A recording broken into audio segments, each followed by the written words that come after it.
All right, gang. Happy Friday, happy OPEX day, happy dividend day. As promised, here is your tour of the Spice Melange dashboard. The agenda for the video will be to look at the algorithm on a 15-minute, daily, and weekly time frame using a couple of different instruments. Now, today was obviously a bearish trend day, so it was a great day if you were short. And if you weren't, let's take a look at what could have helped you establish a bias early in the day using the SPY 15-minute chart. So I'll open up the inputs tab and we can take a look at some of the bells and whistles available to us. So VWAP is your volume weighted average price for the session. It will reset every single time. As you can see here, today we had the dividend come out, popped up right into the VWAP essentially, and then sort of chased it down and actually had a divergence towards the end of the day. So we'll see if it can try and reclaim and do something next week, but let's just continue to take a look. So if I turn on the previous volume weighted average price, all it does is it prints crosses essentially at the closing VWAP from the last session. So I'll turn those off and we'll continue on. So on the time frame continuity or TFC table, I've got QQQ and SPY running as a differential. And then we're looking at time frames. So 65-minute, which is an hour and 5 minutes, 240 is 4 hour, 1 day, 1 week, 1 month. The symbology in here, you'll see it pop up from time to time. There are only really two main components to consider. One is the circle, which defines an inside bar. What that means is based on the last 4-hour close, the current 4-hour bar is an inside bar. Now, if this was a green arrow to the upside, that would mean we have an outside bar breaking to the upside. Similarly, a red arrow to the downside would be a breakdown on an outside bar. Then if I want to turn on RSI, which is Relative Strength Index, the default value is 14 time period. So it looks back at 65 times 14, and it's showing us that SPY is approaching oversold, and then it is relatively neutral on the other time frames. In the comparison, the little blurbs do describe what's going on. I did that to the best of my abilities. As you can see there, if you hover over it, it will open up the blurb. Now, SPY against QQQ is, it's a bit different on every time frame. But what these numbers mean is that QQQ is 0.19% up on 65-minute. SPY is trailing it by 26 basis points, or negative 0.26%. Now we take a look at the baseline. The baseline's right here. It is the Spice Melange special. The reason I left the label off is because the 50 SMA for the 8-hour time frame is there, but I do want it to be a daily, so I'll just switch that. There we go. All right, let's pop back up. Cool. So with SPY this morning, about an hour before the market opened, we saw here it started to cascade down from a green algo bias ribbon, but the 21 period Spice Melange special had already indicated to us that we were potentially in for a cascading waterfall. I can turn on the label just so we can see. And all it does is it tells you that this is the Spice Melange special 21 period on the 15-minute time frame. Now you might be asking, well, what if I didn't catch the short? How do I find out where to reshort?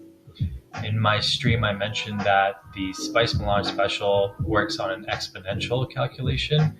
So that means using Fibonacci numbers is actually valid here. So if I flip this to an 8 period and similarly the algo bias to a 20 and 20, and I'll describe how these operate once this calculation updates. There we go. Perfect. So what's happening here, the Spice Melange special essentially is a exotic moving average. It looks back at price history for the last 8 bars, and then it establishes a trend and does some coloring based on whether price is going to be below the channel or above the channel. And there's a hidden channel in here that is continuously calculated. With the algo bias, I got a lot of questions about that, so I'll kind of highlight how it works.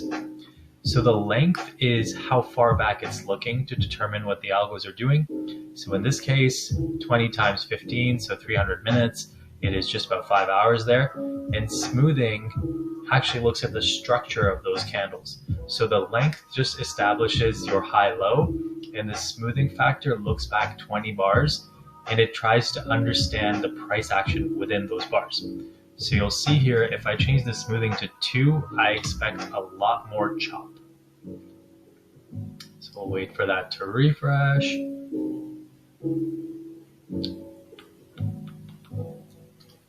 Come on, don't let me down. There we go. So yeah, we can see the colors are chopping around, still staying, quite bearish throughout the day. We'll flip back to 20 and 20. The oscillator period is looking at recent price action and comparing it to the historical algo activity to determine if we are bullish or bearish based on historical price. So essentially what that means is the last 8 bars of activity, it tries to establish whether that's bullish or bearish based on the previous 20 bars of activity, right? So if you go 50 and 50, it's just going to look at a longer historical look back and then try to determine if the current price action is distribution, which means selling, or accumulation, which means buying. The moving averages are pretty self-explanatory. I've got the 9 EMA on there and the 50 SMA. We can see here that right at the opening, tick essentially, we had already breached to the downside. Price opened up here actually, and tried to wick above, failed, closed down here, and then you can see the retrace just led to a little waterfall. So, there's a lot you can do with this indicator.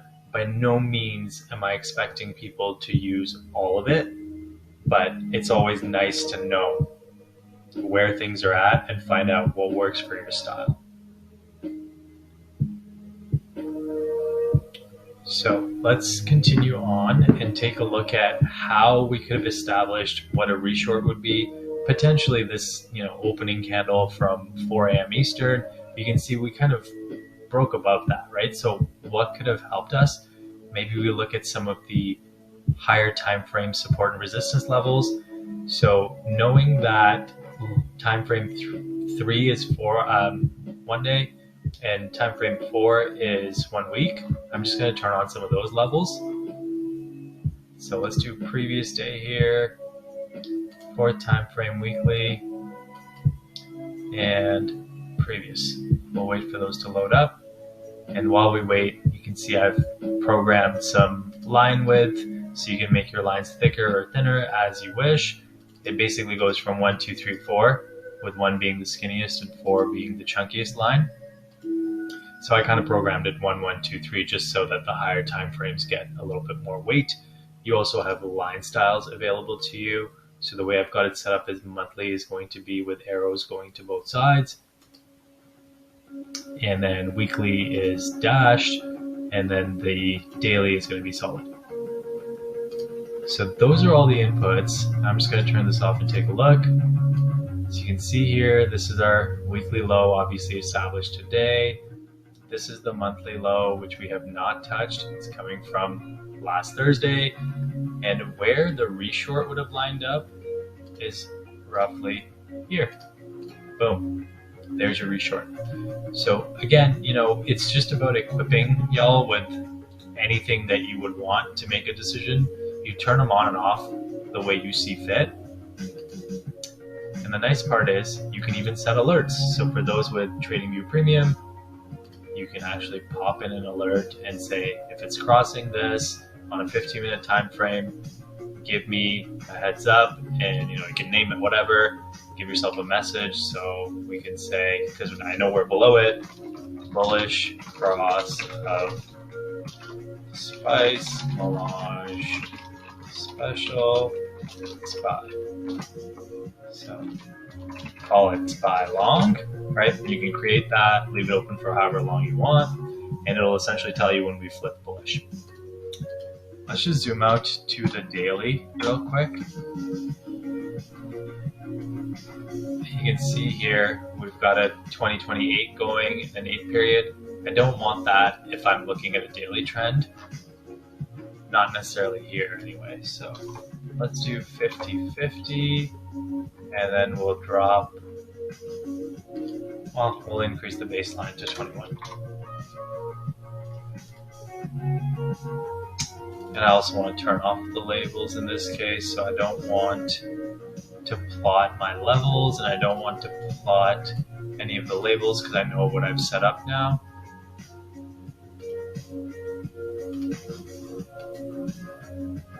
So I'll just leave the SMA ones on. So you can see here when we topped on July 27th, fell into a downtrend, right? We had a big gap down, failed to clear the 9 EMA, and then cascaded down to the ribbon, 18th August, which was also OPEX, and then we made a higher low the next Friday. Now the fact that we made a higher low here, this is a pretty clear long entry with a hammer, right? So it just goes to show that despite a bearish breakdown of the 50 simple moving average, the 50-day, we can still understand and potentially make a decision when we see this test happen. And at close of day, you could have gone bullish here, 440, still end up going to 453 in just 1, 2, 3, 4, 5 trading days, right? So not a bad setup. The last thing we're going to do is really quickly look at a weekly chart, mostly because, you know, it's me. And wouldn't you know it, we're going to look at uranium futures. The idea is just to show how you can adapt the Spice Melange dashboard to any time frame you want. It doesn't really matter. It's just about deciding the inputs that work for you, right? So here we've got uranium futures sort of having like a little blue sky moment here, which is really nice to see. If I roll back to the chart, 2011 was the last time we were up here. So naturally, I'm going to be, with my holdings, looking at whether price gets to 70, does it clear?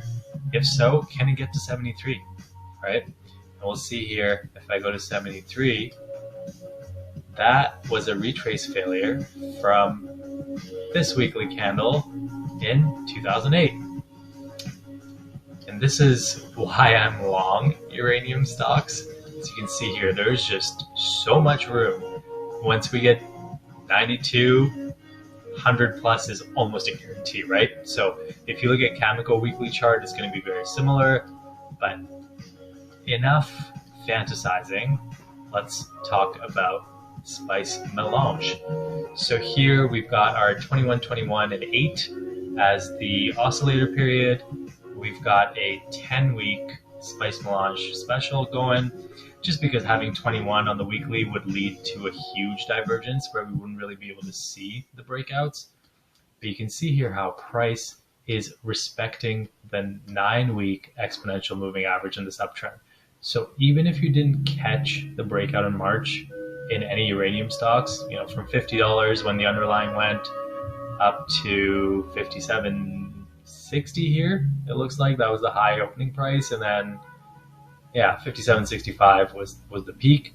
You can still, you know, go ahead and long something like Cameco or Energy Fuels, which is UUUU, or UEC, which is Uranium Energy Corp. And sure enough, since that last 9 exponential moving average backtest, uranium has been on an absolute tear to the tune of 20%. And versus SPY, we are seeing massive outperformance. These are the kinds of things that you want to own, right? Whether it's Nvidia crushing it this year, or whether it's Apple crushing it long term versus the market, or now we're going to see the next innings of a potential commodities bull market that lasts for the better part of this decade, right? Recession notwithstanding. Now, if I double click here, and we know that the largest time frame we have is the 1 year. So what I'm going to go ahead and do is just pop on these. You can see here we've cleared last year's high, right? So if I go to the 1 hour chart, we can try and observe how price behaved at that period.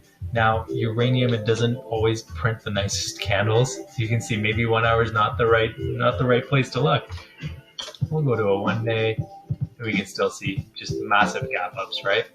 So if I do the same thing with something like CCJ, of course I've got CCJ charted, including the levels I shared with you. So let's see, previous year's high is way down here. We are in full-on ballistic mode, right? So that's just a little run through of just the power that this dashboard holds. It's up to all of us to find out what works the best with our styles. And that's why I said, right, I'll be creating a document, I'll be pumping the charts on the chat, and I'll try my best to always label sort of what the parameters are, just so people can understand how it operates differently on certain time frames, or what to do in a trending market for what you're trading versus what to do in chop, right? So I look forward to sharing all of that with you and hearing your feedback. Hope everyone has a fantastic weekend, and we'll catch you in the chat or bright and early Monday morning. Ciao for now.